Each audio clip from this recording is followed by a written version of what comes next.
Alrighty. I assume the Magus message in chat is to tell me that I am live. Hello everybody. My name is Ghostkumo and we'll be running East Origin Toal EX normal. We actually tend to run this game on easy. To give you just kind of the lowdown on the differences, the two main ones are that you take more damage, and you have a super mode called Boost in this game that you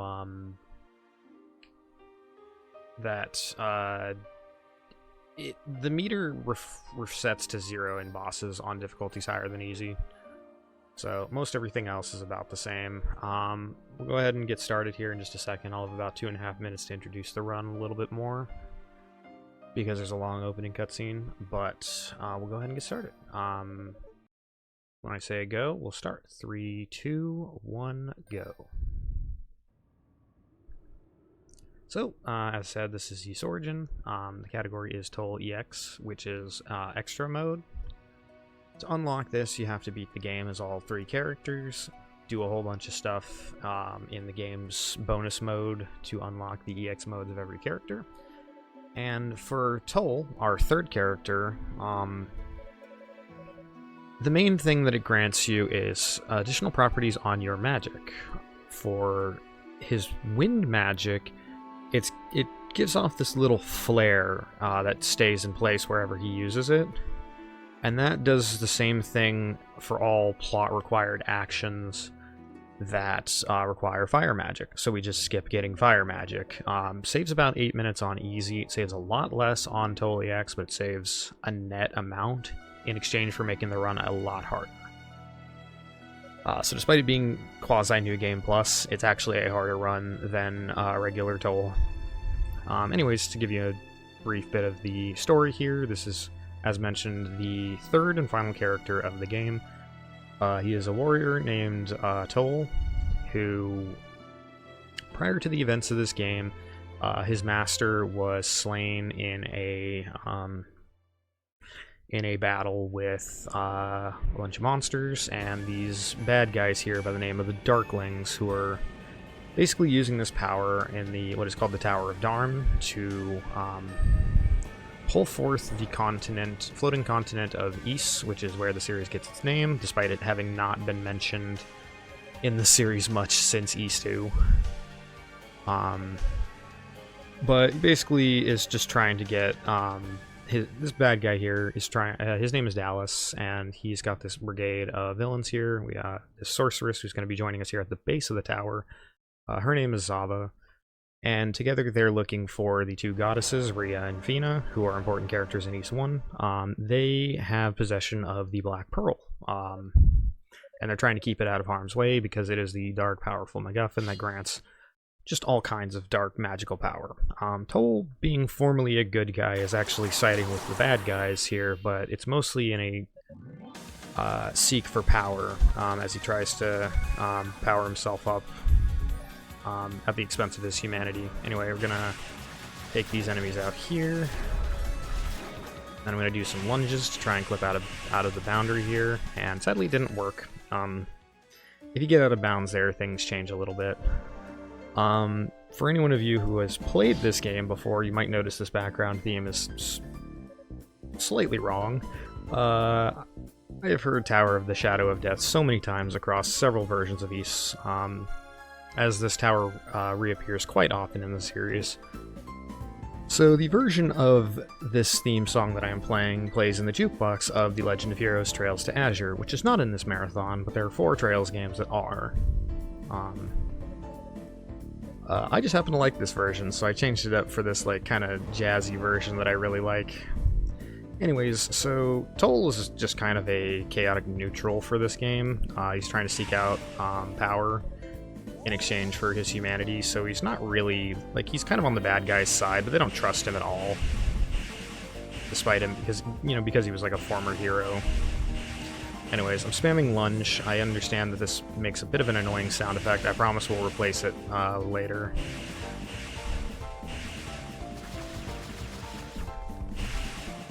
So lunges are an important bit of tech because attacking into any enemy that is a sprite rather than like a full-blown 3D model, it lowers their defense. So these guys here. You need to kill red enemies to open up any of these barriers. We're not going to be doing a lot of that because this is an incredibly glitchy run, and what we owe the glitches to is this accessory right here, the Cerulean Flabellum, which gives us Godspeed, our magic using wind dash ability. So you can dash like this, and you can change it together with a lunge to do what we call a God Lunge. Very clever naming, I know. Get a level there, that enemy was not cooperating. And I'll get into the specifics of it a little bit later, but it is a dash that uses about 10% of my magic bar, which you can see on the bottom left. So, we're on the hunt for the two goddesses, Rhea and Fina, to look for the Black Pearl. That is our objective here. Fun story, by the way, this room here is called the Dyson Room. We call it that because of one of the Japanese runners of this game, Nazuna. If you're familiar with the brand of Dyson vacuums, that is the name. I like it because, A, it's fitting, because that room sucks in more ways than one. So on lower difficulties, there's a skip we can do in this room that saves about 5 seconds, but it's not actually worth it to do on normal, so we're just going to hit the switch. Because I'd have to clear out some enemies to make it worth doing.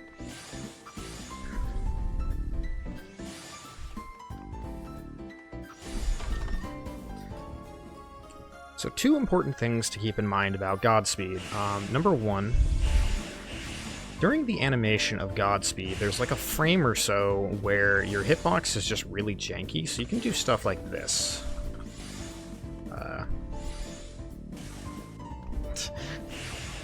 Yeah, so you can just kind of get around the seams of so many doors in this game with Godspeed.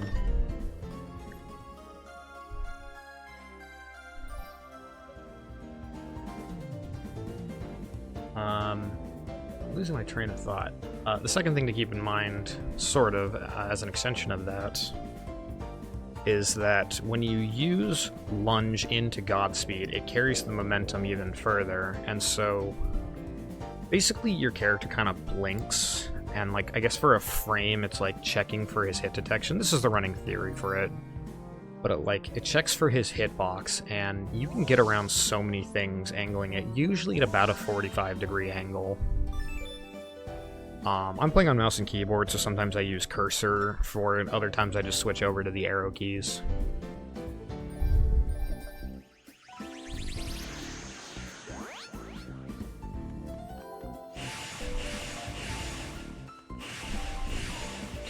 So there's a skip coming up in a couple of minutes here. I'm going to go for it like once, and then if not, I'm just going to let the 2-minute cutscene play out.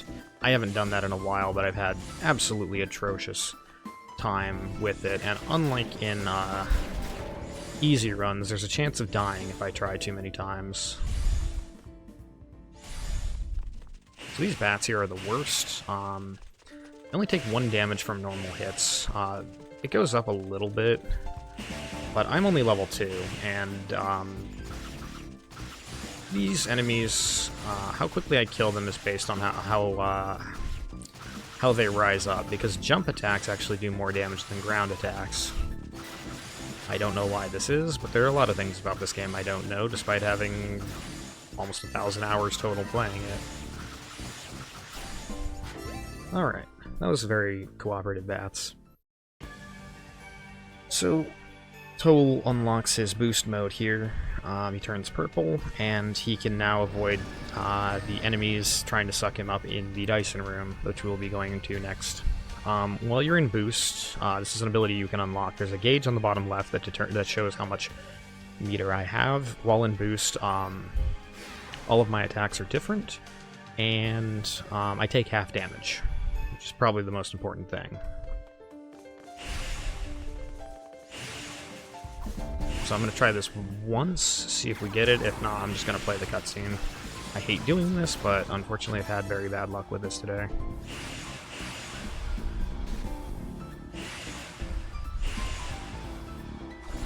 Okay.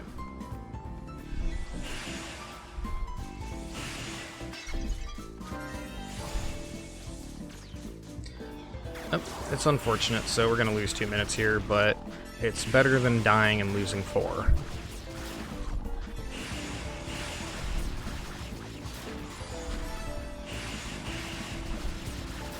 This cutscene does have some funny little properties to it as well, so I can at least regale you with the story of the funniness that is this cutscene.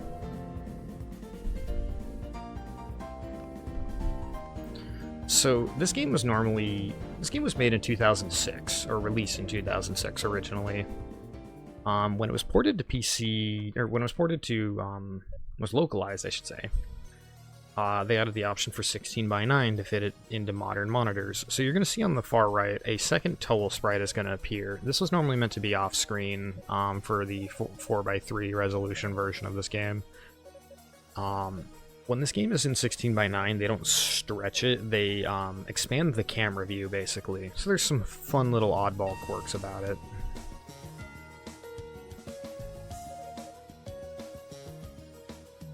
There's the second Toal.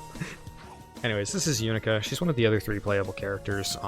She is the daughter of Toal's mentor. She thinks Toal's kind of a punk and just implies that he was the one who killed her dad.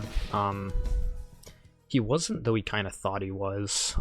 Circumstances were very strange in that battle. So she attacks him. He's obviously much more powerful than she is at this point in time. But, yeah. Toal's more of an anti-villain at this point in the game. He's not a murderer, but he is very much not a good guy.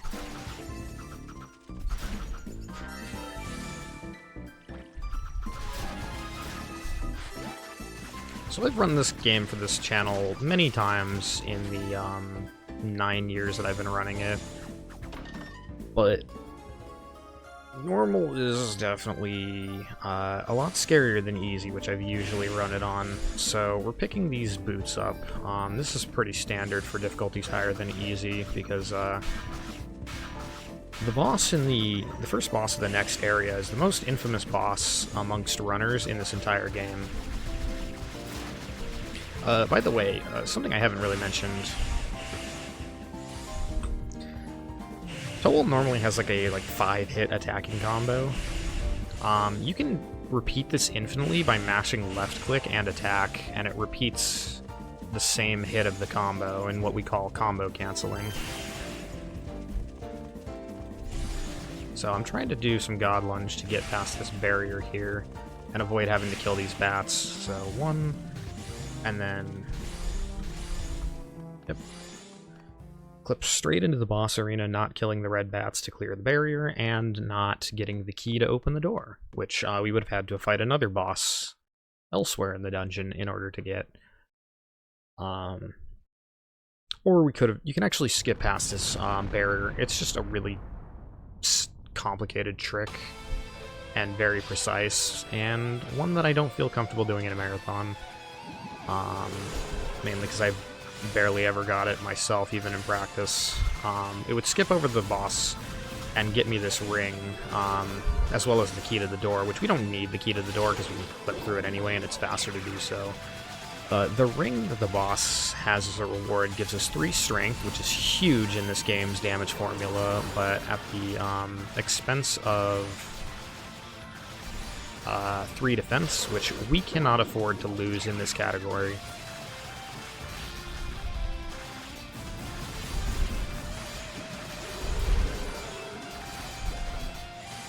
Okay, I'm down to 1 hit left. I need to be very careful here.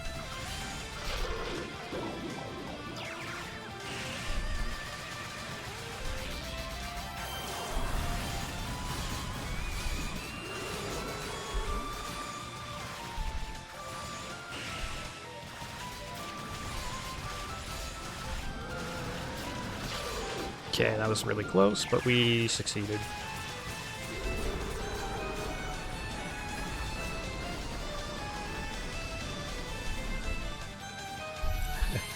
I went into that fight having taken more damage than I would have liked, so had to be a little careful there, but the main thing on that fight that I want to avoid is him swallowing up the little bugs he spits out, because if he swallows more than 1, he heals for enough damage that I would have to do an extra cycle. Also, slime makes you very slippery, and slime physics are no fun in this game at all. Anyways, this is one of the other minions of Dallas and Zava. Her name is Epona. She's much more important in the other routes, so you won't be seeing much of her. But what she's telling us in this cutscene is that a certain familiar blonde-haired doofus is in the next area looking for the goddesses himself. He looks quite a lot like Toal. That would be Hugo, who is Toal's younger brother. Very much has a little brother complex.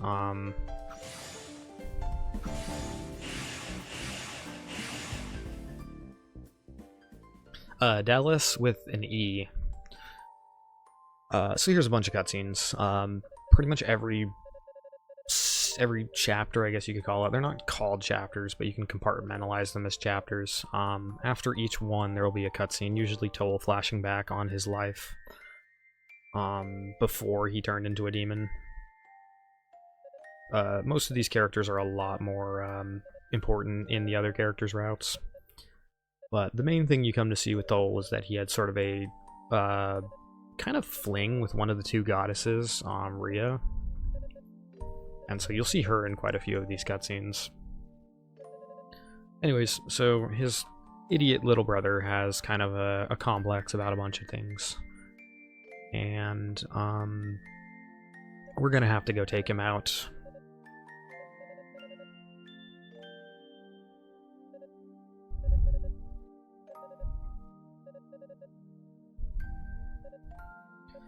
So a key thing to know with this next area, you're going to see me fighting a lot of enemies on the way, and it's because I need to get to 117 HP. That is the indicator for, I think, level 12? I don't remember. We don't really keep track of level numbers. We go off of HP because it's all level ups are fixed in this game.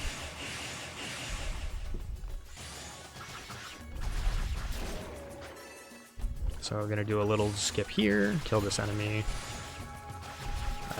These guys have a little more HP on normal.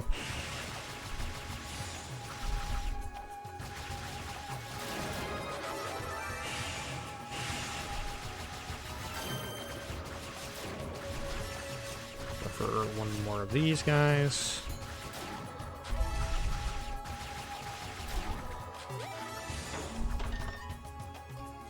So this is a silver bracelet, lets me run at full speed the entire time. It's just like a basic speed up, but it's very valuable for the purposes of speed.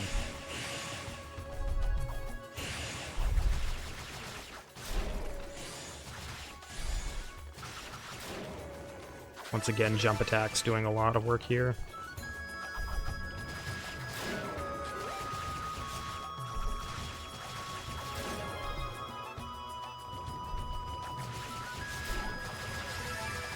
Kind of trying to bait these enemies around a little bit. You're noticing there's these little potions that enemies are dropping. Slimes love to drop these.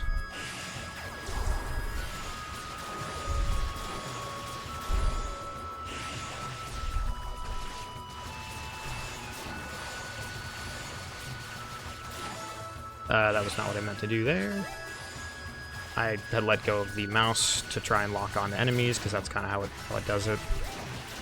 But you'll notice these potions enemies are dropping, and I want to get to the max, which is +5 strength and +3 MP speed for the next boss. Any little bit that I can get counts. For the sake of marathon safety, I'm going to be doing a much safer strat for the next boss than I would if I was trying to go for the optimal strat.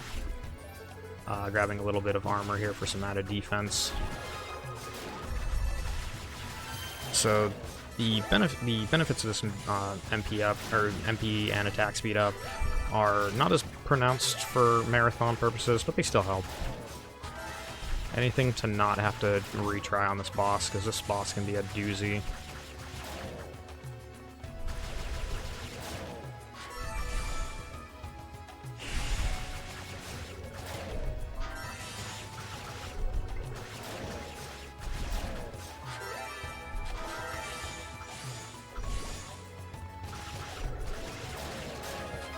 Ooh, perfect.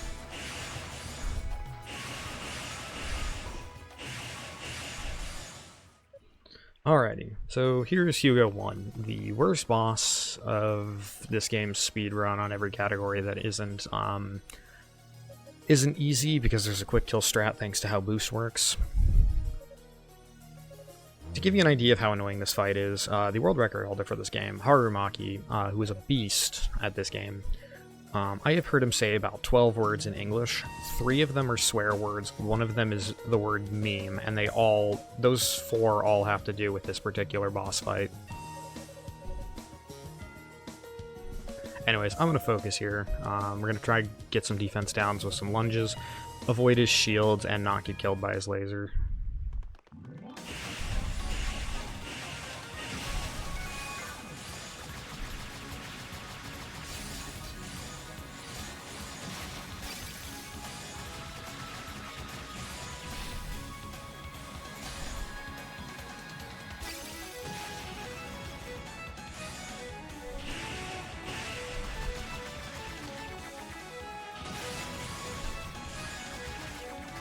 Big thing I want to keep up is my EXP multiplier.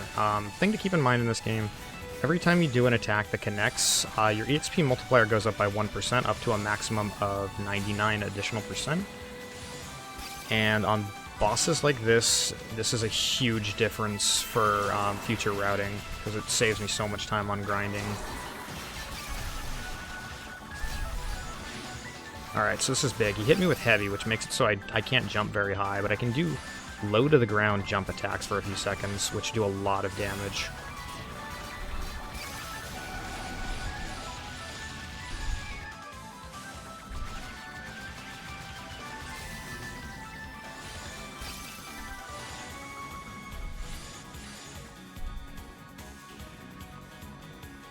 He's dropping so many darn mines here. Please die. Okay. That is the worst boss in the game. Done first try because I played mostly pretty safely. So, this is where the big difference between easy and normal comes into play. A lot of bosses in this game have strategies based around going into the fight where with our boost meter at max. Because it resets to 0 no matter how high it is going in, we have to deal with bosses a little bit differently. I often say a really good run of normal just looks like a bad run of easy. Which is true in a lot of bosses. There are some where there are some interesting differences between them. The main difference, though, is that enemies just attack more often and are nastier when the attacks connect. So we prevented ourselves, or we were prevented from killing our brother. I don't think Toal was ever going to kill him, but yeah. This is the other one of the Darklings that we saw at the very beginning. His name is Kishgal, and he has 3 headbands. I have heard that the 3rd headband, it looks like it's like glitching, like his head is just like glitched to have like an extra set of hair on his portrait, like slightly higher than it was originally supposed to be, because of how dorky his 3rd headband looks. Anyway, Kishgal's not really a, like, bad guy. He's just somebody who wants to fight people. As it turns out, he was the one who killed, Toal's mentor and Unica's father. If only because he was, like, just looking for a challenge.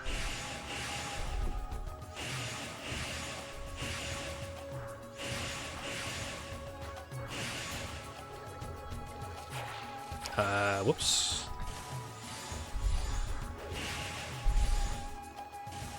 Kill this enemy so I can get a quick level up.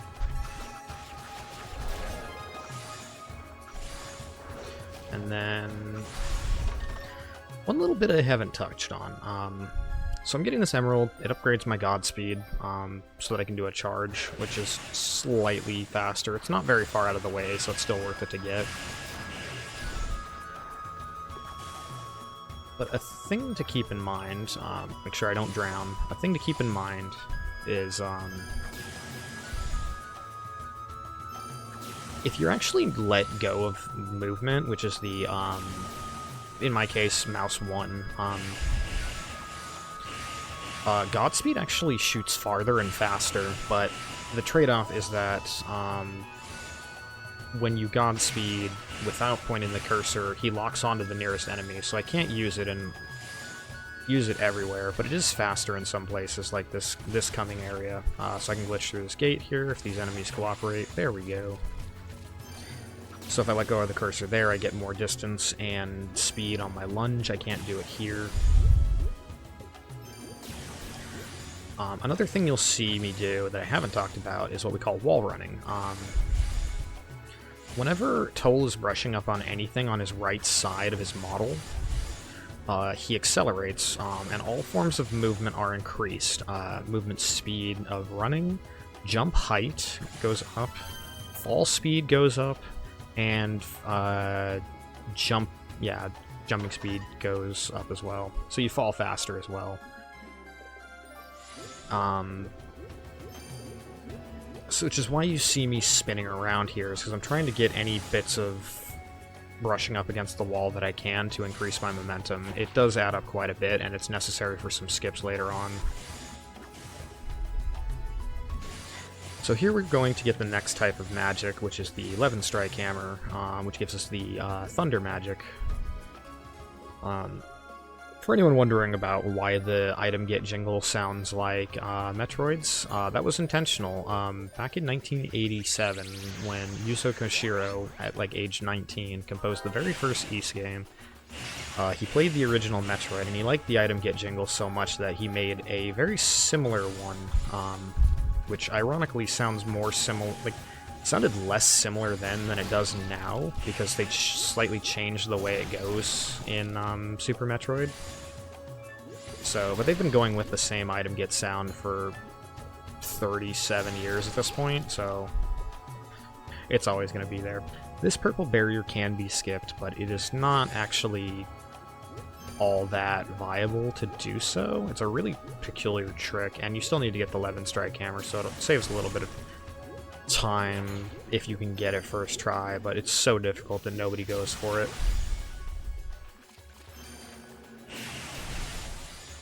Alright, so this next enemy, we're coming up on the boss's area, and we're going to need to grind, so I'm going to kill some enemies here.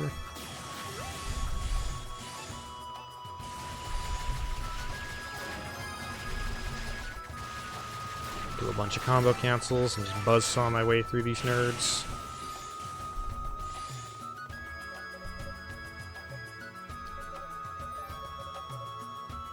Something to touch on, when we get the Topaz to upgrade our Thunder attack, we get access to Charged Thunderclaw, and Thunderclaw does a little bit of healing, 1 per tick of damage that it does. This is the only way to heal by demand other than with a statue, which is, you know, our warp points and all that. Alright, I just wanted to get a little bit of EXP off of that. But we can't heal in bosses at all, so it's very important to manage our health. Alright, so we're going to God Lunge past that, and then charge a Godspeed to get past that, and welcome to one of my least favorite bosses in this game. This is Nidtilger. It is a giant centipede,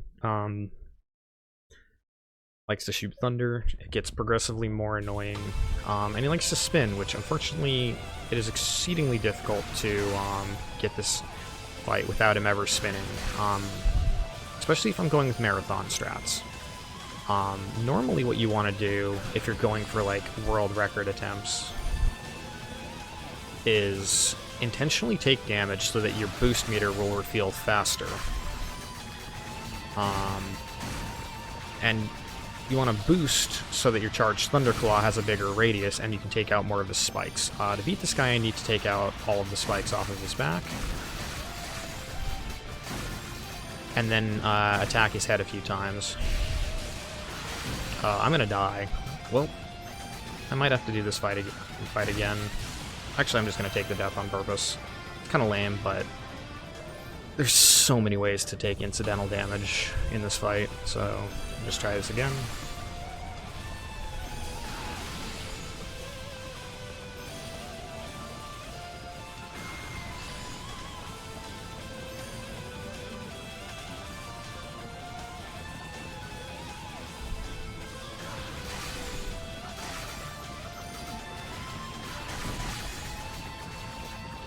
Yeah, like anytime you touch his head while it's like sparking like that, you're just prone to taking cheap shots of damage. The other thing he does is he shoots out these poisonous balls that love to detonate. But yeah, as he unwinds, we're just going to take out a whole bunch of these spikes on his back. So this is not too bad. He's winding himself to get back up on the wall there, and that gives me quite a bit of time to get some damage on these spikes.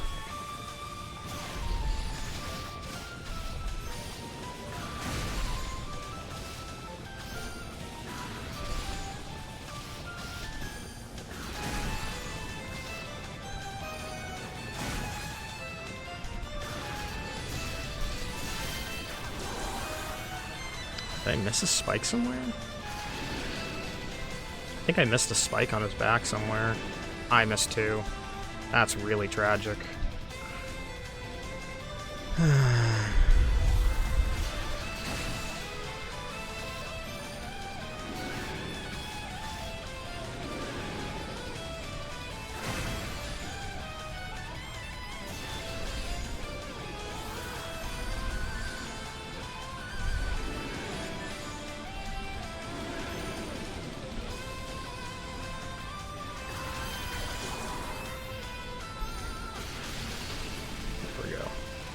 Took that slow to be safe, because this fight sucks.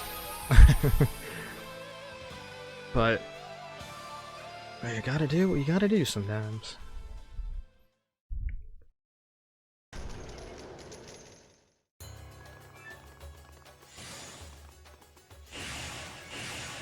So yeah, this is why I'm rushing up on the right sides of walls. It is faster.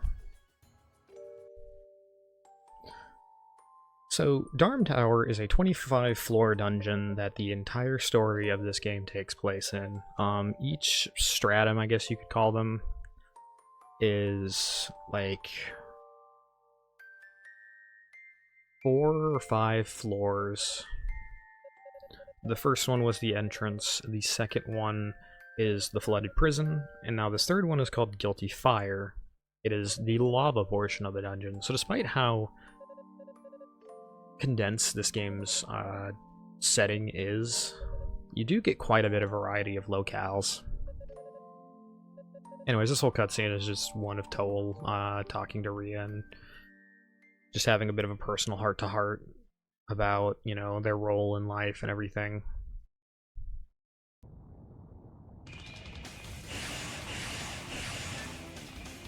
So I'm going to kill these enemies just so they don't get in my way.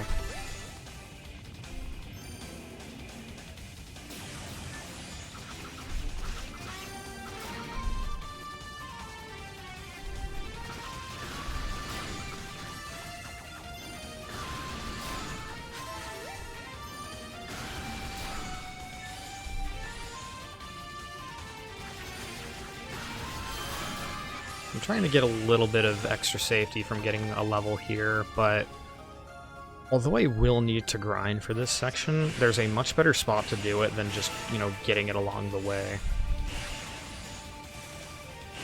Also, this is a banger theme, and I think this was by Ryo Takeshita, who was only with Falcom for about 2 years, but composed a lot of their best music, so much so that, like, some of his, you know, tracks were showing up in Tokyo Xanadu like 8 years after he left.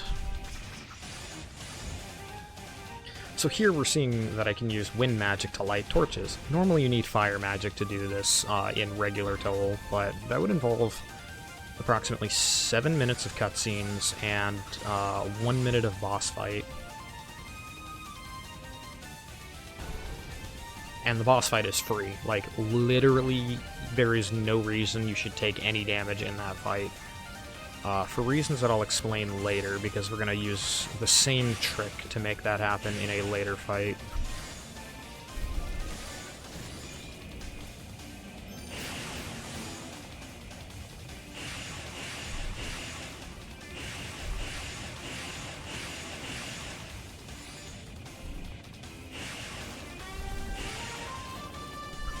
Something worth noting as well, on easy you only take 1 damage from environmental hazards, like lava and poison.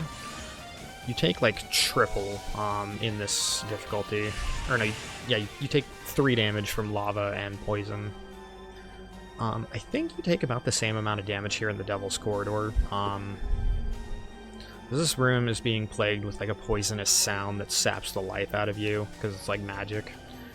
Apparently Unica ran in here on her climb up the tower, but was knocked out. So, during the previous boss fight that we skipped, that by not getting the Crimson Lotus Blade, this fire sword here that gives us that power, this sword belonged to Unica's father, and we meet the ghost of Unica's father and have a kind of conversation with him, given that he was also Toal's mentor. And that kind of heart-to-heart is what leads Toal down the change from anti-villain to anti-hero to eventually what is going to be, you know, his ultimate character arc for the game. The stories in this game are relatively short and dense, but I think they still have some interesting moments here and there. These games are very dense, and that's one of the things that I really liked about them up until, I think, the first decently long one was 7, but they really started going up in length, starting with Ys 8, as they started to trailsify the series a little bit. This skip is going to be kind of janky. Let's see. Got it, first try, let's go. So that barrier's a little finicky to get around.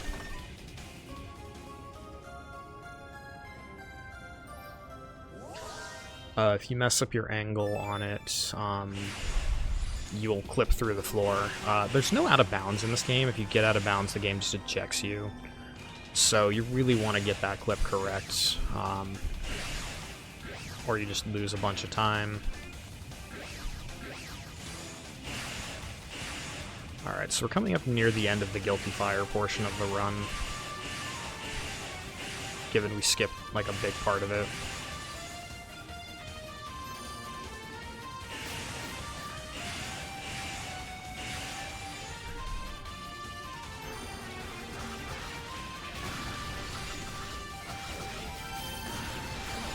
Alright, so this screen right here is the densest EXP spot for a very long time in the game, which means that I'm going to be spending a couple minutes here grinding to get to 181, basically.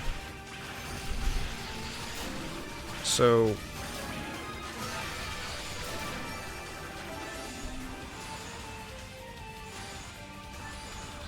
for the question regarding whether or not Ys has an overarching plot, Origin 1 and 2 are all, like, together. There's a lot of overlap in terms of bosses and particular points of narrative.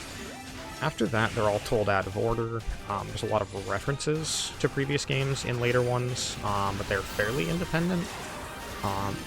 6 ties a whole bunch of lore stuff together, as does Celceta, where you get a little bit more word on the Darklings, who are the tribe, I guess you could say, that make up most of the villains of this game. They're basically like warrior people.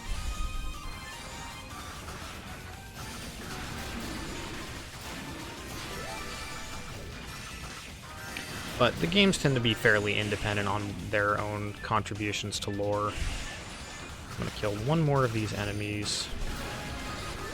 Make sure I do not get hit on my way to the boss, because I want to go up to this fight with as much health as possible. So we clip through the door there.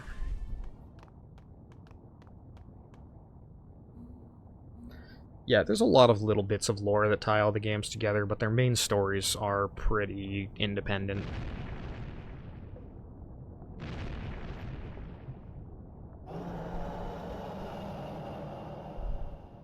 Although with plenty of references as well. So this is Galaldi. If you've ever seen his Ys 2 version, he is way less ugly in this game. But he's going to do some punch attacks. These are really annoying. You actually don't want to jump during them because some jank stuff happens. I'm intentionally going to the lava here to avoid his bite attack, which will do about a third of my health.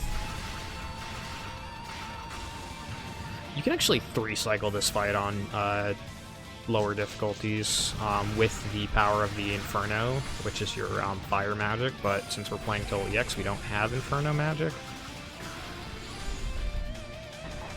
Alright.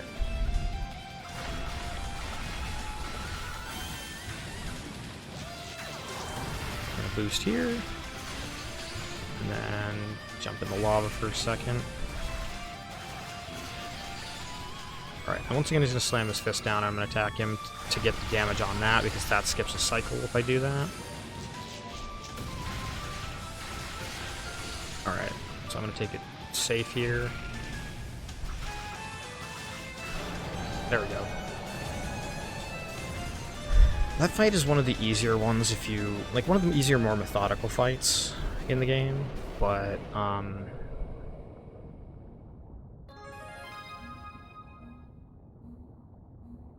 there's a lot that can go wrong if you make any mistakes. Like, a perfect fight against that guy looks clean.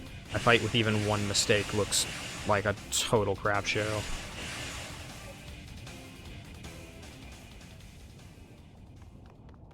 Alright, so here's Unica thanking us for saving her by giving her a sword that we never actually got.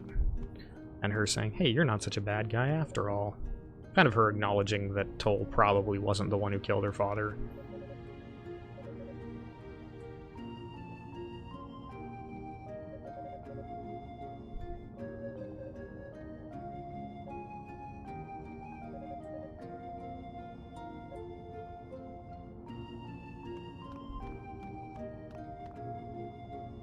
Anyways, there's a lengthy amount of cutscenes here. So I'm going to use this point to just kind of catch my breath, because I have been talking for 40 minutes straight, more or less.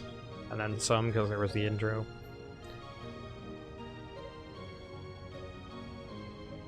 I quite like this soundtrack anyway, so...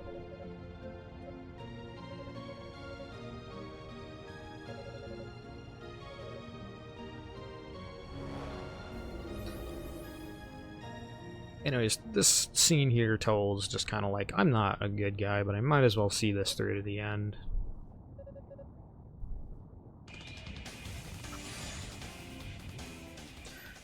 This is one of the, like, 3 longest cutscenes, if you count the cutscene before it. So this here is the harmonica. For whatever reason, Falcom was, like, obsessed with harmonicas in this era. It is a reference to East 1, where there is the silver harmonica, which dispels evil, as it is a tool of the goddess herself. But...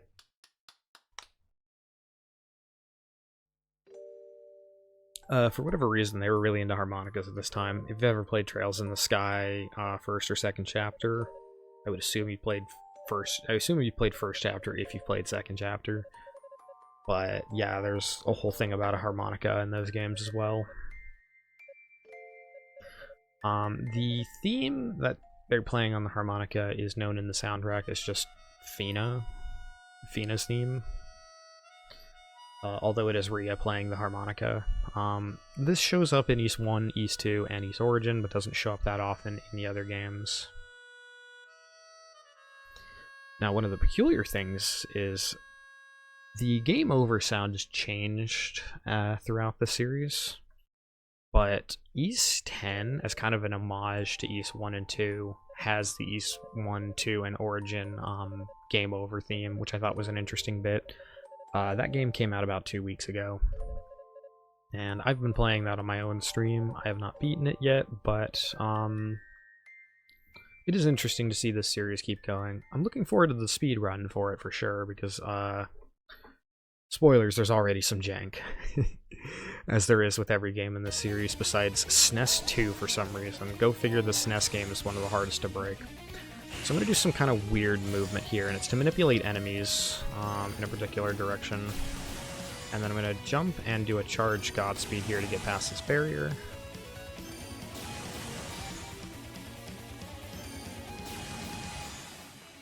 Alright. This next room is one of the easiest rooms to die in the entire game. I'm going to God Lunge to get through this door, because we don't... just who needs keys? And then I'm gonna be attacking this guy so he doesn't throw bombs. Bombs do 65 damage, so that is enough to kill me in 3 hits. Once I built up enough boost, I can use the healing from Thunderclaw and enemy drops to survive my way through this room, but you can get absolutely obliterated in this room.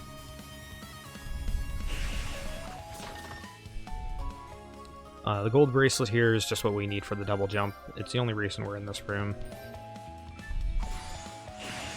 So we're going to do a marathon safety strat here of grabbing a Rotafruit here. I could proceed without this, but I already take so much damage.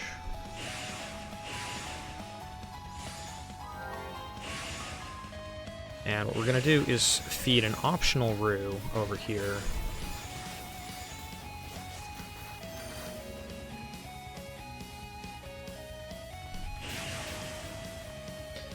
And he's going to give me an upgrade to the boots.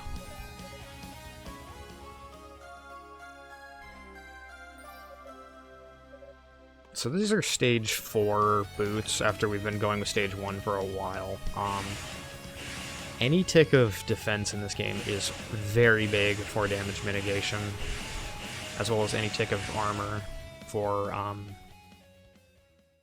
any tick of increased damage increases your attack considerably, and any tick of armor reduces the damage you take by a not insignificant amount. So here, what I'm going to do is double jump and then use the downward slam attack, and that's going to stun these enemies in place. And then I'm going to group them all together with Thunderclaw. Normally that kills them. Unfortunately, one of them snuck away, so we had to do a third one, but that's fine.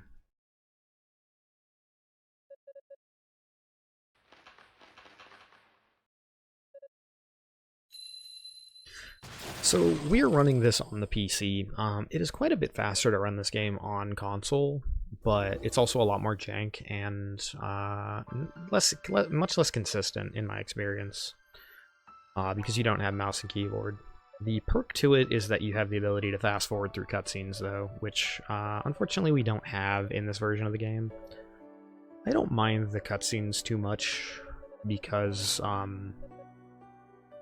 they're a lot easier on my hands, because this game, to do a lunge, you do double click attack, and there's a lot of clicking.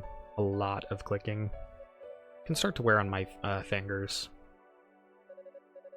So these cutscenes give a nice break. However, some portions of this game are very dense with cutscenes, and that is not as much fun.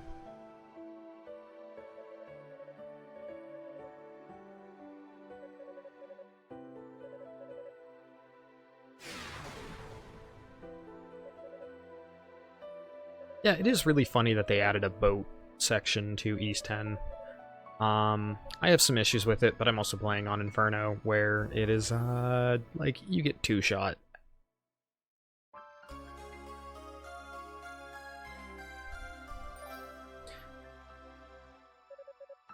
But I do generally enjoy it. I just wish the travel was faster. I'm like, come on, I did not order Wind Waker.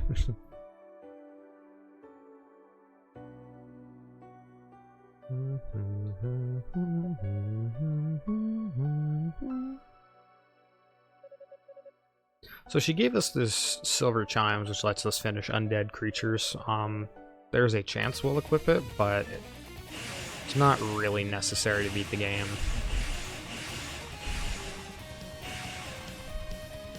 So, doing some wall runs there to get enough height to clear this gap. You can god lunge through that gate there, but the time save is only about like 6 seconds, and it's really finicky to try for, especially because there's enemies nearby, like these scarabs, who are the worst enemies in this engine. In East Felghana, Origin, and Nepishtim are all in the same engine. Nepishtim is East 6, East Origin is a prequel to the series, and Felghana is a remake of East 3.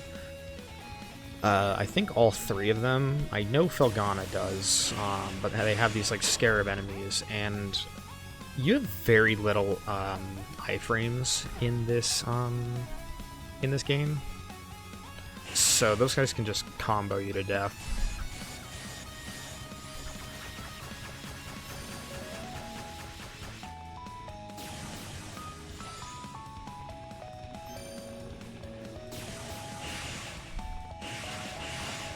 These guys are bombers. I do not want to deal with them.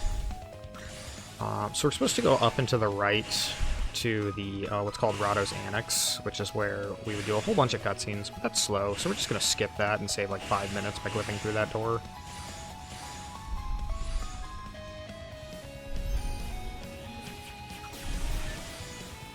And I'm going to boost here because that allows for a charged Thunderclaw here.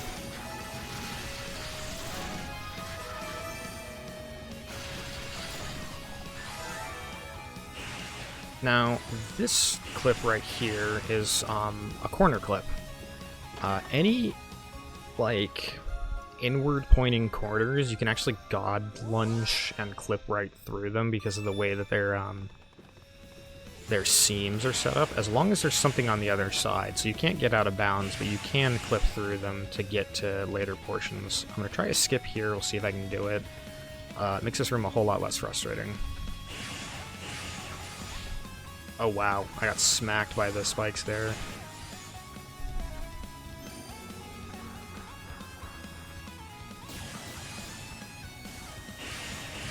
So you can get a thing to walk on sand and slime at normal speed, but we don't need that, so we're just going to avoid it.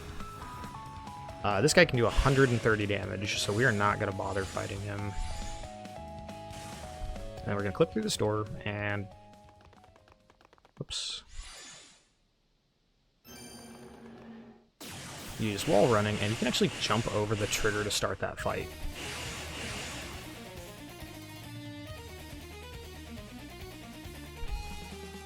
So yeah, there's like 3 big things there all at once.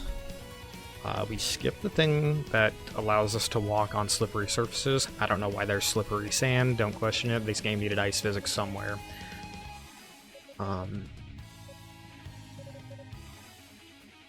Then we clipped through the boss's door, as well as didn't fight the enemy to get past it, because you can actually clip through the door even when the purple barricade is there. And then they didn't set a particularly high ceiling to the boss's trigger. Like, it doesn't extend to the ceiling of the room. So if you get enough height, you can just skip right over it. You can also do so on the next fight, or on the next boss, although that is considerably harder to do. So Hugo's confronting Toal and kind of realizing Toal's not quite a bad guy, but he still kind of pisses Hugo off. Hugo realizes his own weakness, and in this moment, Dallas here tempts him with a deal for more power in exchange for, well, you'll see later.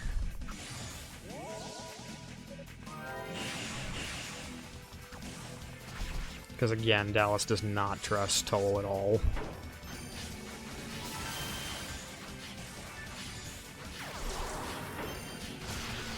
Alright, so these enemies give boatloads of EXP.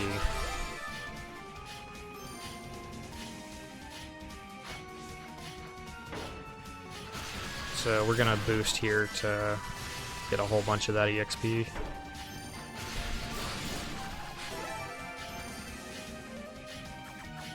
This is a section I actually have to be careful of the wall run physics, because I can end up going too far too fast when I don't want to.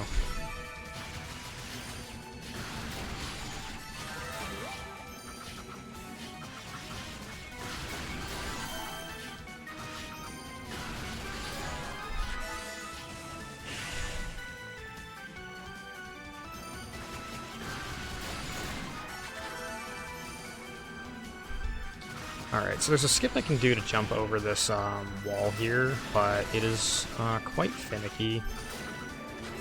So I'm only going to go for it once. Alright, I'll just hit the switch like normal. Only saves about like 5 seconds if I get the skip first try, so... And we're not going for PB attempts, we're just going for a fun time.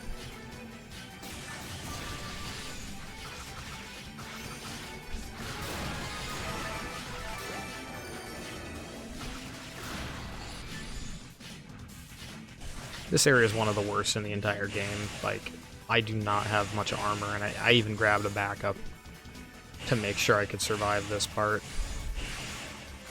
I meant to double jump there. Whoopsies.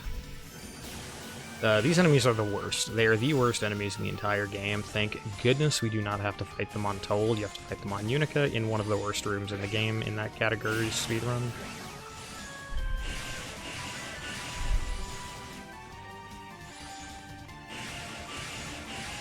I also need to store a boost for this next part. Also, you saw me earlier pick up a thing called the Ring of Ease, not to be confused with Ease. It was just E-A-S-E. The ring that I have in my equipment makes it so I use 20% less magic every time I use a spell, which means that I can basically use a few more Godspeeds. Alright, so this is the pool party strat.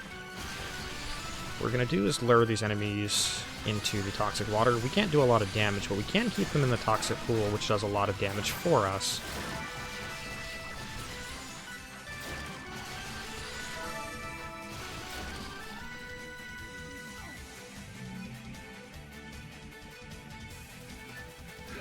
As record holder from about a decade ago, Spoodaloo calls them pool party strats, which I like that name so much I have used it ever since.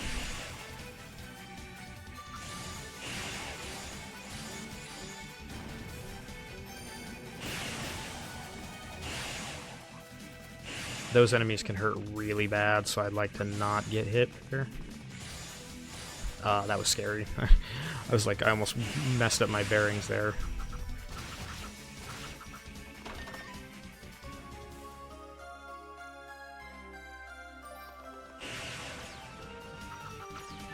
I'd like to not get hit here. I'm trying to kill these guys for some EXP, but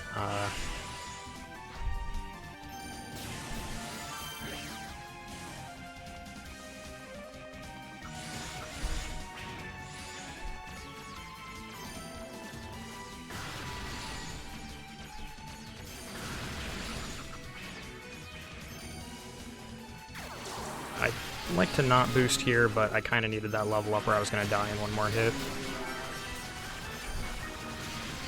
Alright.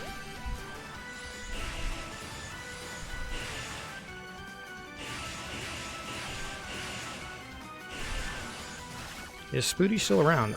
He's actually going to be running Descent at this upcoming AGDQ, so yes, he is still around. Although he hasn't run East in a very long time.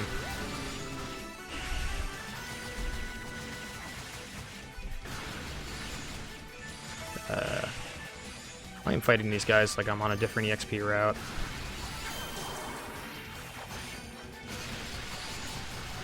So I'm going to get 2 level ups off of these guys on this part here alone, because of just how ridiculous EXP scales.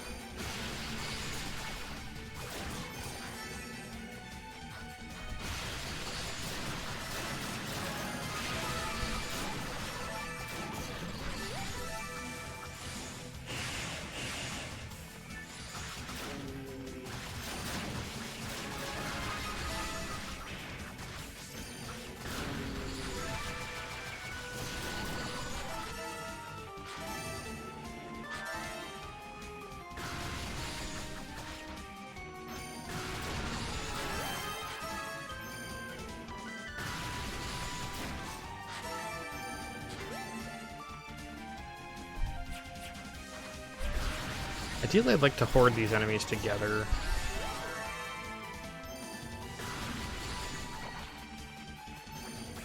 So that I can hit multiple of them with my charged Thunderclaws. I'm trying to get to 267 here.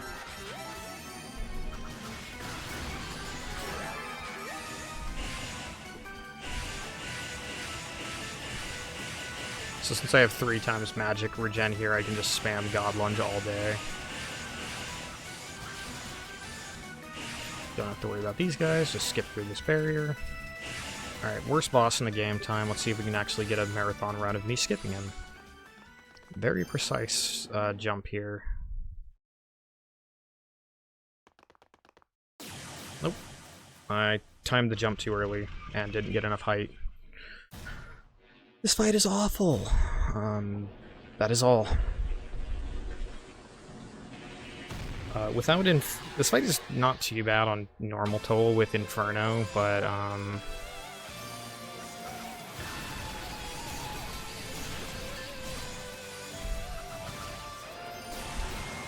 I need to be very careful because I can get 4-shot basically.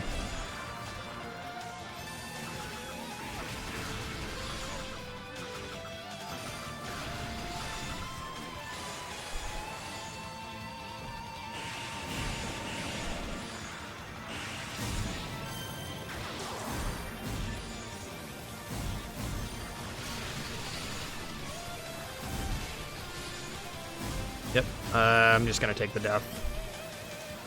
I messed up.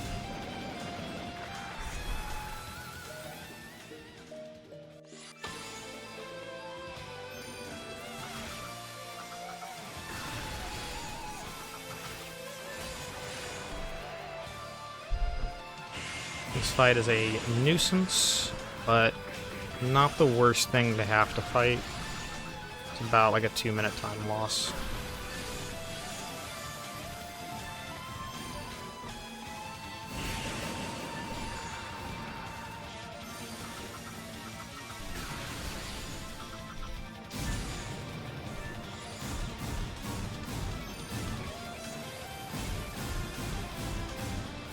I'm just playing it extra safe,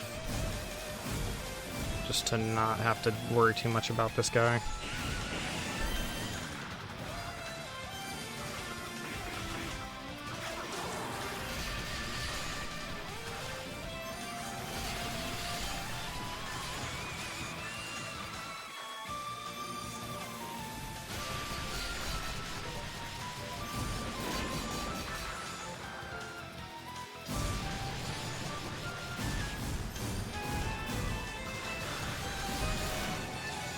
Ah, I hate this fight so much.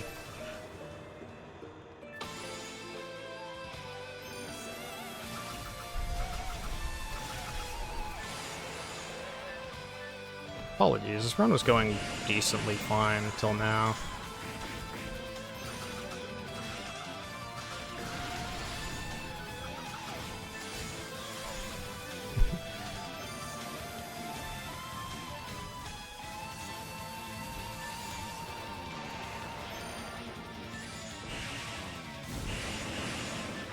I have quite a bit of estimate to burn, but I'd like to not burn at all.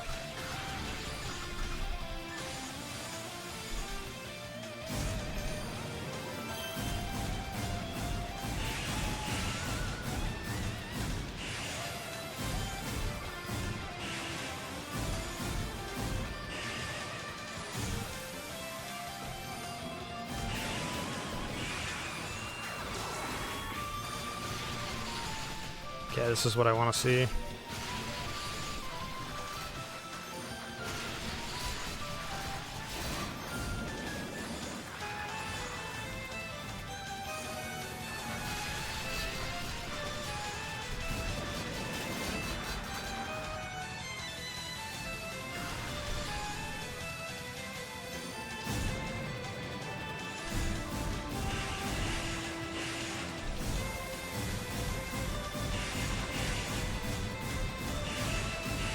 Usually my practice with this fight goes a lot better than this. I've just been kind of getting a combination of poor execution and poor luck.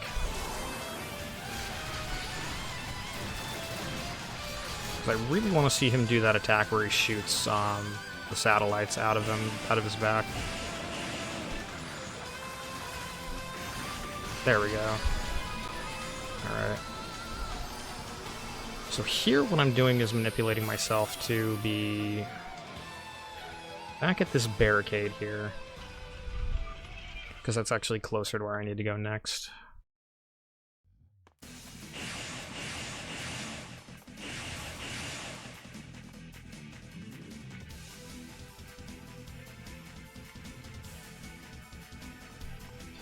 And here is the second longest cutscene in the game. Take my fingers off the keyboard. I have a paperweight that I put on my keyboard that holds the jump button, and it advances text about optimally. And that just gives me a moment to rest my hands. Anyways, here's the goddess Rhea, and we saw her earlier, and she has the Black Pearl on her, but Toal was talked out of taking it away from her, and at this point he's fully reformed to being on the side of good, trying to stop Dallas and co.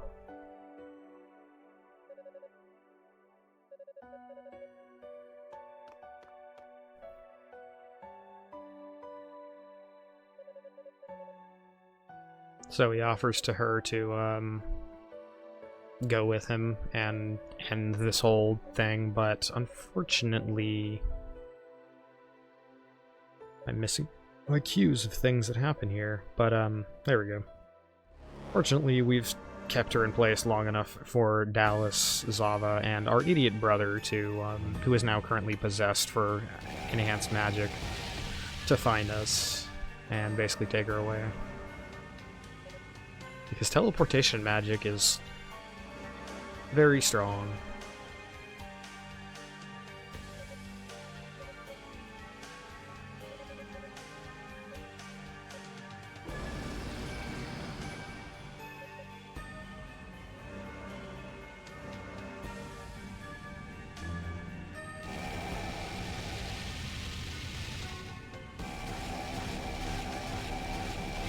And Toal is, of course, no match for Berserk Hugo.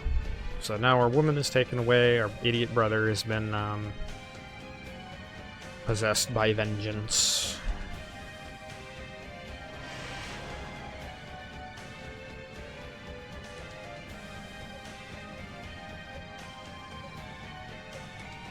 What more is a man to do?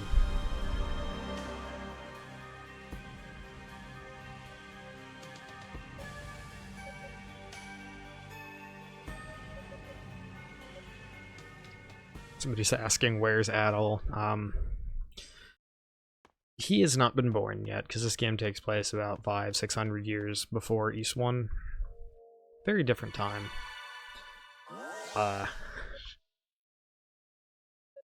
Anyways, this is Shion, the priest that is actually supposed to be a boss fight. Whoops, I hit my microphone.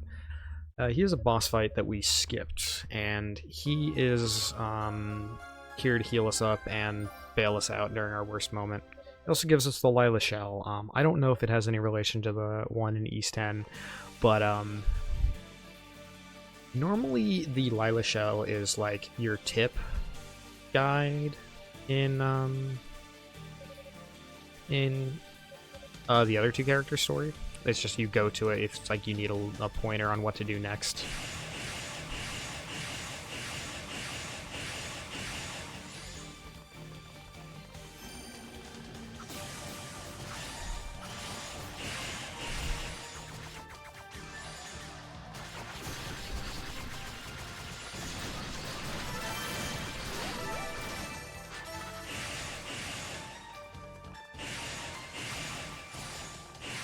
But obviously if you've beaten the game at least once, you probably know where to go. So, because you need to beat the game at least once to even unlock Toal.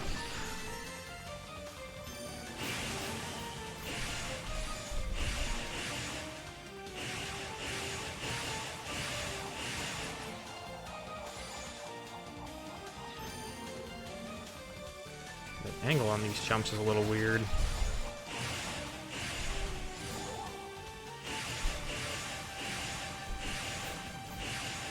I am very low. Whoops. That is not what I wanted.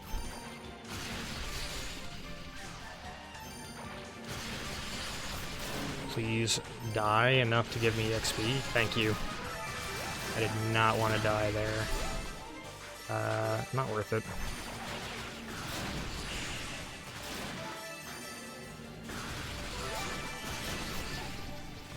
I don't know what hit me there. God.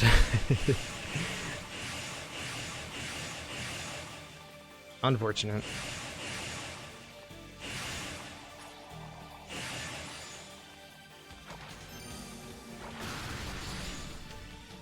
I did not mean to drag that enemy with me, and that kind of threw a wrench into that.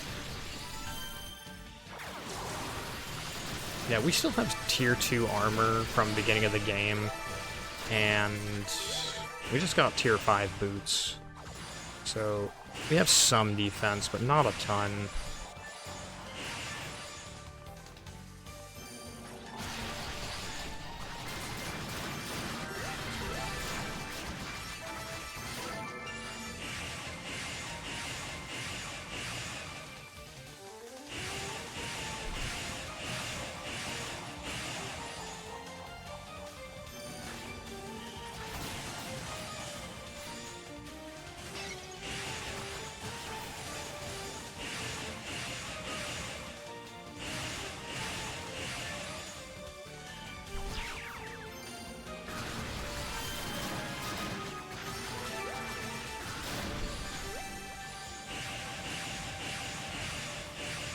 So normally you can do this next fight at 254, but I am gonna go for it at, or sorry, 284, but I'm gonna do it at 290 just for marathon's sake. I think I'm gonna lose my multiplier here, unfortunate. Nope.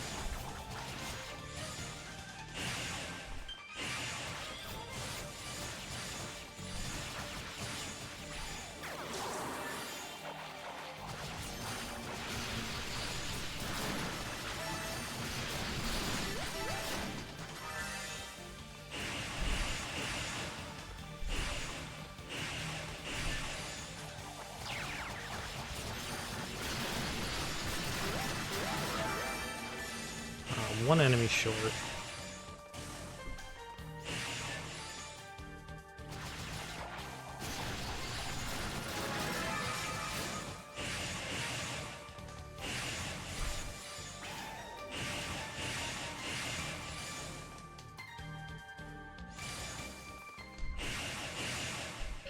Alright, so this is Kishkal. It is the hardest fight in the back half of the run.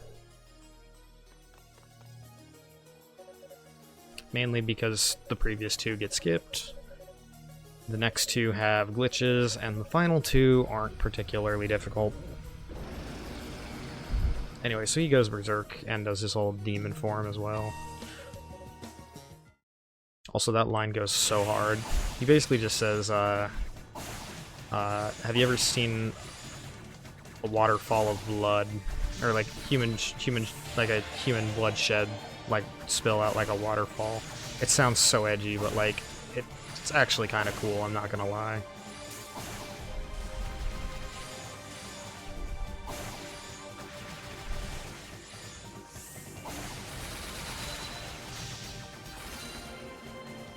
I don't know what hit me there.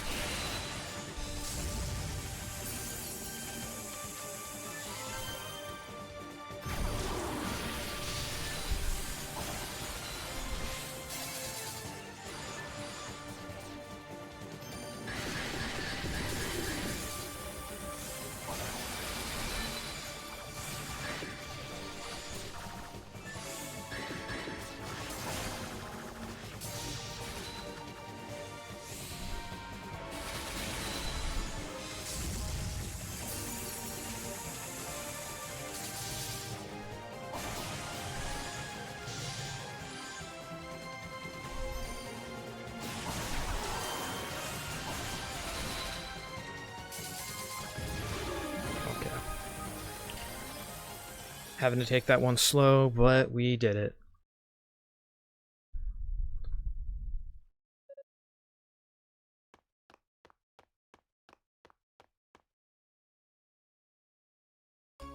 Acquired Rod.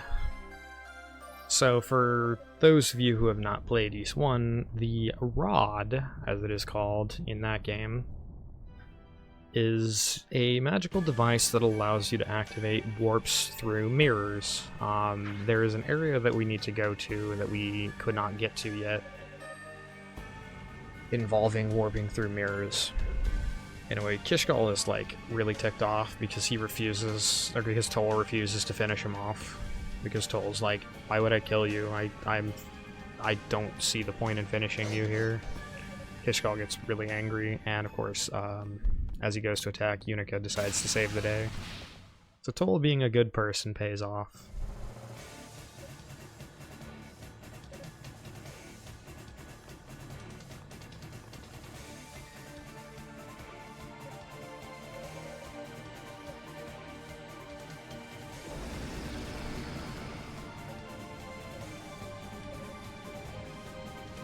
So they're gonna hold off on him as he goes berserk. Or they're gonna hold him off. Alright.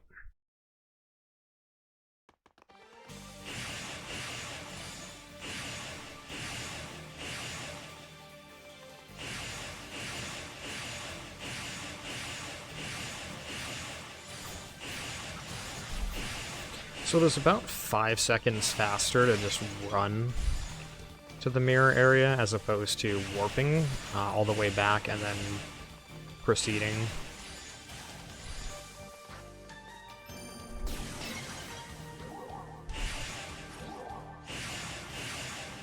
Also, this music was composed by Yuzo Koshiro, and the arrangement for it is glorious. I missed a god lunge there, but that would have only saved like 5 seconds, so not getting it isn't the worst.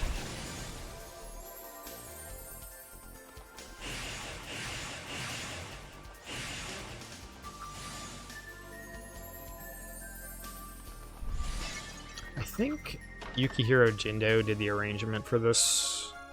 Either that or Unisuga. Two of the other composers of Falcom. You'll hear me nerding out about the soundtrack, but I genuinely love the soundtrack of this game. 1,000 hours of speedrunning this game has not caused my love for it to wane in terms of its soundtrack at all.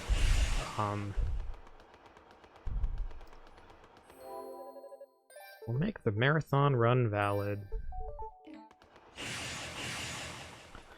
Alright. This glitch only works once. If I die and mess this up, then I will have to load a file.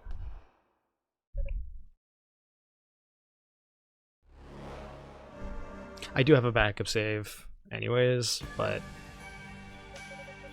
it would be really cool if I didn't have to load a backup save while finishing this run. So this is Zava. She is going to be summoning these two heads. They make up a boss from East 1 named Yoglix and Omelgun, or Yogurt and Omelet as the East 1 community calls them, because they forget how their actual name is spelled. This is one of the worst bosses in East 1, but in this game, you can actually use Godspeed to, if you collide with the trigger for this fight during that, like, frame or so I mentioned of invulnerable, or of, like, basically your character model doesn't exist in that frame, and that's how you clip around things in this game. At least that's the running hunch. But if you go into this fight with that, you can be invulnerable. Like, nothing will hit me here. Like, I will take no damage until I, like, interact with the big heads in a specific way, because the thing that breaks it is interacting with 3D objects in particular ways.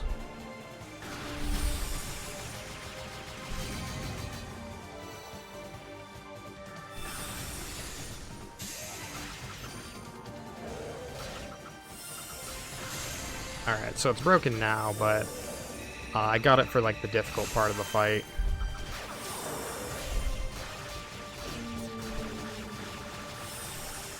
She's gonna try and rise up, and I'm gonna use my Thunderclaw to get a few hits so I can immediately bring her back down. Ah, dang. That's unfortunate.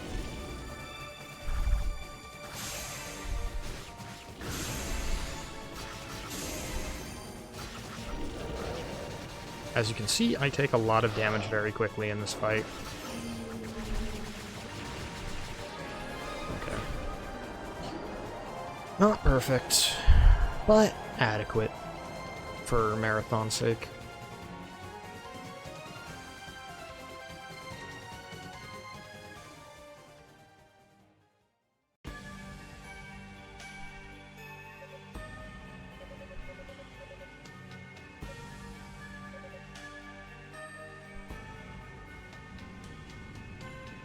you can't tell, I have a lot more hours on easy than normal, so there is a lot more safe play on Marathon Run. But as you've seen me die like 3 times already, it's just kind of better to prepare. There are a lot of really risky strats you can go for on certain fights that I don't really go for here, just because the fights revolve around getting boost, and the fastest way to get boost is to either hit things a lot or to be at very low health. And being at very low health means that I am susceptible to being murdered very quickly. Alright, so Unica's friends are holding off Zava here as Toal goes to finish off the big bad guy. And this music rules, so I'm gonna shut up for a second. God, I love you, Takeshita.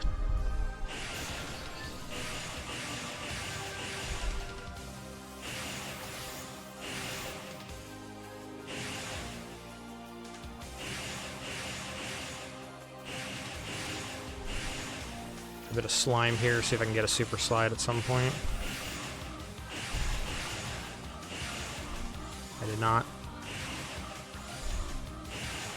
So if I had Inferno, I could just skip straight here, but I don't, so I'm going to activate the switch. I did get a super slide, nice.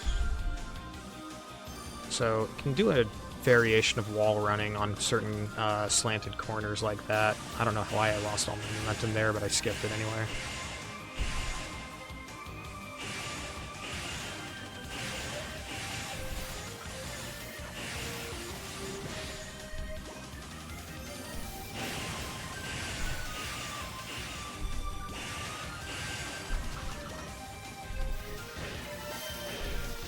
I'm going to purposefully take a little bit of damage here. And I'll explain why in a second. So make this fight a little less tedious and a little less wearing on my hands. This door has a very strange skip. Alright, so I'm going to angle myself and once again go for invulnerability here. Okay, did not quite get enough distance. There we go. So I can tell, based on Toal's position, whether I got the glitch or not. So here's Hugo 2. This used to be, in a long bygone day, one of the worst fights in the game. However, similar with Zava, we can enter this fight in an invulnerable state. We do not have hit detection. We literally do not have a hitbox. And this time there's no 3D objects to break it, so as long as we never use Godspeed, we will be invulnerable this entire fight.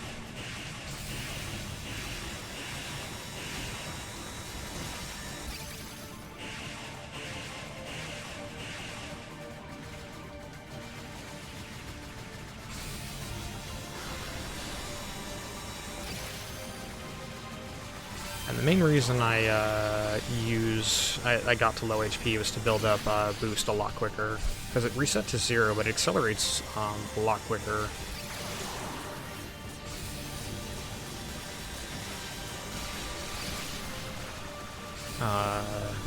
If I'm at lower HP. Because we're invulnerable as well, it guarantees that we're gonna get maximum EXP on this fight.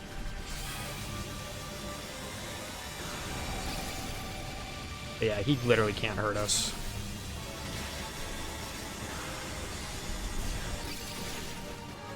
There we go.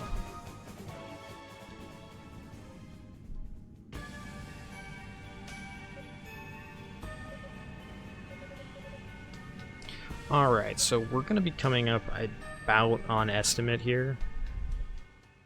So...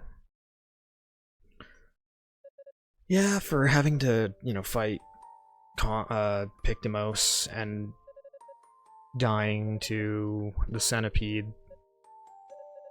Not bad for a marathon run. Yeah, unfortunately for Hugo, he could not fight against the powers of 2006 proprietary engine programming. These games are genuinely well programmed, I will say. They just tend to have this thing where if you find a quirk around how something works, it just... the whole thing crumbles. As long as you know how to make it crumble, anyways, I should say. It's not like the game just, you know, falls over like a house of cards.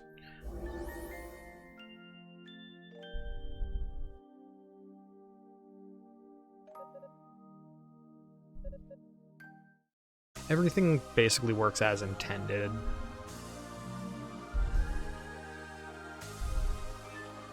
Oh, this glitch again. That sometimes happens.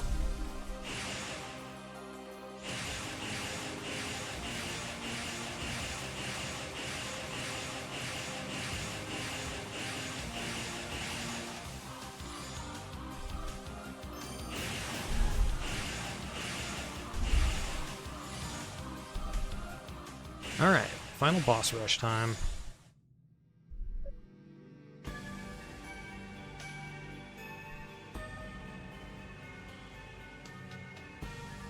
There are two, well, I say boss rush, there are two more bosses. But we are now confronting Dallas himself at the top of the Tower of Darm. He has the Black Pearl, and he's trying to use it to gain immense magic power for himself. Toal's about to use a special ability. No, use that in the next fight, never mind. You actually get an achievement for getting this far without ever using Toal's Burst Wave ability, which is Toal's final Rue gift, but it's optional. If you never pick it up, this fight, I think you get an achievement as well. Anyways, the other goddess there, I believe, is... oh no, that's Rhea. They captured Fina in an earlier cutscene, the other goddess that we saw at the beginning of the game, and Rhea's sister, but the good guys broke her out, because their stories kind of work concurrently, but also in separate canon. Like, all three characters have a different, like, canon of their story.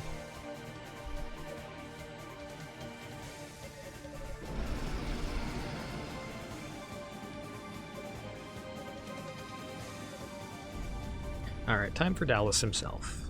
This fight is kind of annoying.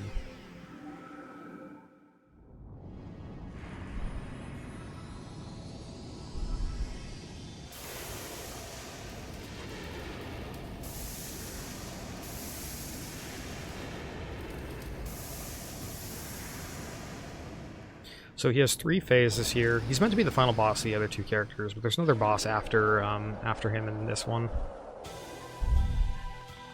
So, the first phase is free.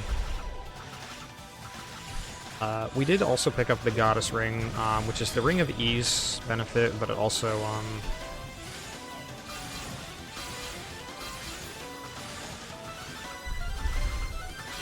it also gives us 5 strength and defense, which, this would be like borderline unwinnable otherwise.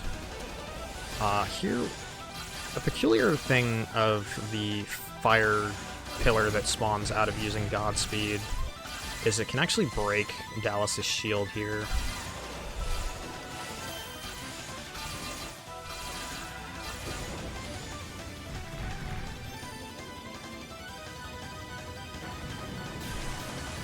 So I'm pulling him inward just to get him to like actually stay in bounds, because he likes to not do that.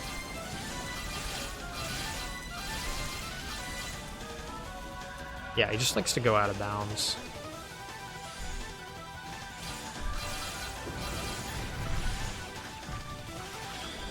Alright. You'll notice I haven't boosted. I actually lose that, the little fire part of the attack if I'm in boost. So I wait until 3rd phase.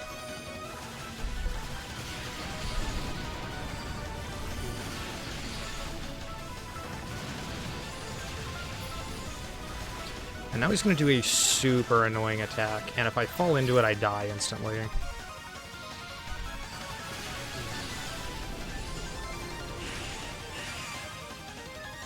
and it is surprisingly more awkward to dodge on normal difficulty.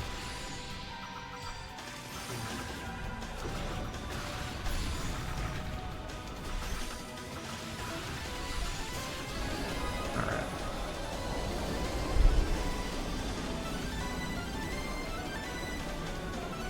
And that is Dallas.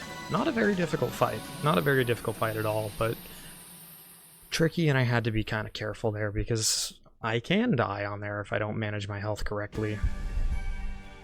Alright, so there's gonna be about like a 4.5 minute cutscene here, as well as one final fight, and then after that fight, as soon as it hits 0 HP, that will be time.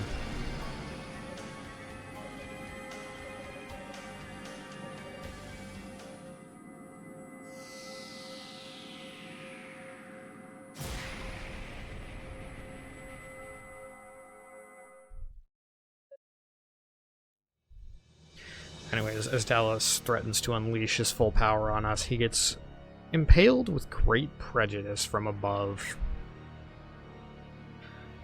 This is not a detail that I have mentioned up till now, but he is mentioned quite a lot in the plot, especially in Hugo's story, but looming in the background is one Kane fact.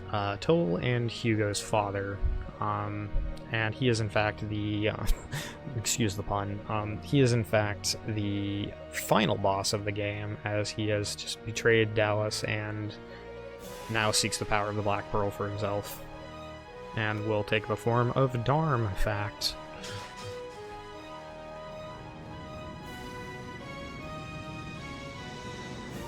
Although Dallas says he dies, it implies that he dies here. He doesn't really. You see him again in East 2. Both Zava and Dallas make a reappearance, as well as Darm fact. No, Toal is not going to let his now very evil dad get away with everything and sucking the power of the Black Pearl up for himself, but he's kind of got a whole ton of power of himself. Anyways, Toal has unleashed the power of the Goddess Ring, but that is still not enough to defeat Kane Fact. Kane Fact also tells him in this cutscene that he was the one who brought about the monster fight that left Toal and Saltova, Unica's father, like exhausted before Kishgal landed the killing blow on Saltova. They had gotten into a fight and Kishgal was the victor, and part of the reason Kishgal wants to fight Toal is that he wants to fight a strong opponent, and he felt that, you know, because of everything that went on, he wasn't able to get the fight that he wanted out of Saltova.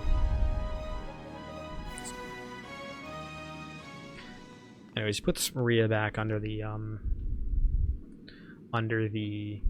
shield there, and Fina comes to find us and hands us basically the thing we need in order to defeat anything with the Black Pearl's magic, the Silver Sword.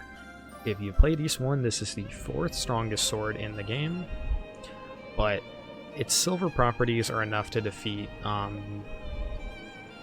basically anything that would otherwise be impervious.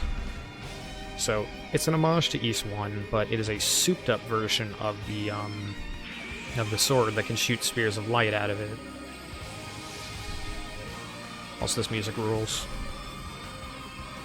It's like the super Omega anime version of the previous dungeon theme.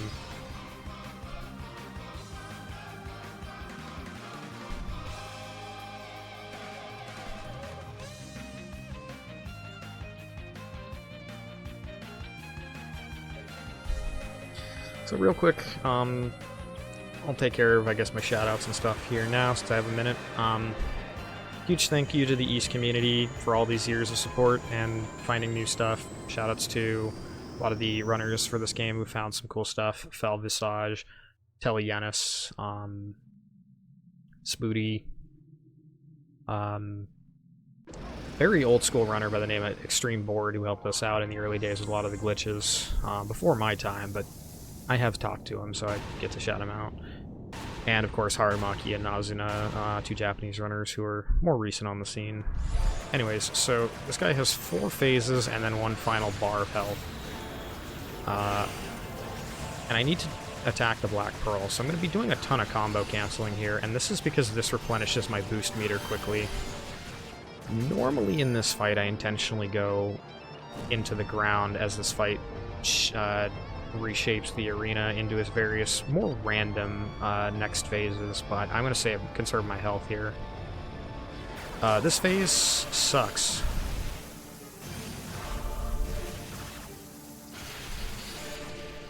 Okay, so I got lucky and hit the right one. The spot the Black Pearl goes into is random between his 2 arms and his main body after the first phase. You're going to see me charging up and firing off Thunderclaws, and the reason for that is it refreshes about 4% of my boost meter, and I'm able to stall it out a little bit longer.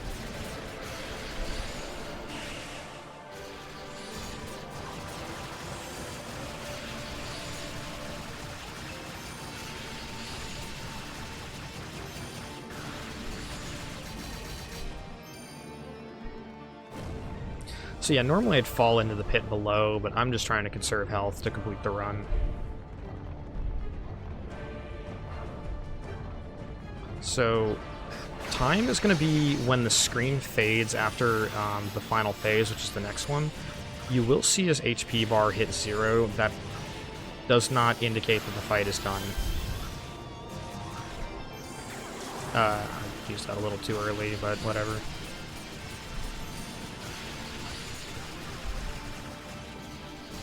Okay, it didn't hit 0, but you get the point. So now I need to actually hit the Black Pearl itself.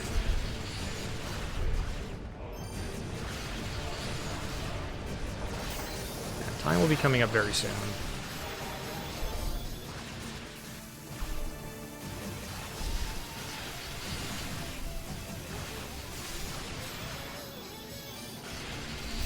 Time. Oh boy.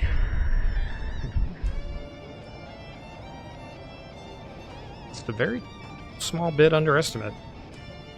It's all I can ask for, given some of the slop in this run and how many things I took safely. So, huge thank you all for watching. Here we're going to finish him off. I'm going to play a little bit of the cutscene as I talk, but there's a whole long cutscene we don't need to sit through to get to the credits.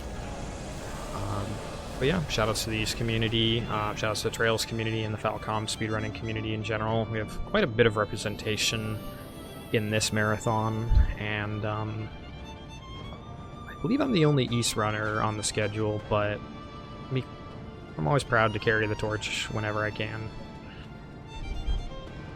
So if you're interested in any of these games, check them out on Steam. Like, this game goes on sale for like $5 all the time. Really fun game, quite a bit of ways to play it. You can check out any of the games on speedrun.com if any of them interest you as speedruns. At least one's a really chill, like 40-minute speedrun that we love to teach people. We have a Discord, all that kind of stuff. But yeah, thanks all for watching. Here we're going to seal away the Black Pearl. The goddesses are going to turn into statues and hibernate for 600 years before they help Adel in the future. A whole bunch of stuff happens in this ending scene. I don't need to really explain it. You can play the game for yourself. Still really fun game. Nightmare is a nice challenge and everything. But with that, I guess I will send it over to our restreamers to get set up for the next run. Should be Kingdom Hearts Chain of Memories, Riku Story by Eon Frodo. Should be a great run. She's done very good marathon runs of that game in the past, so look forward to it, and I will see you all around.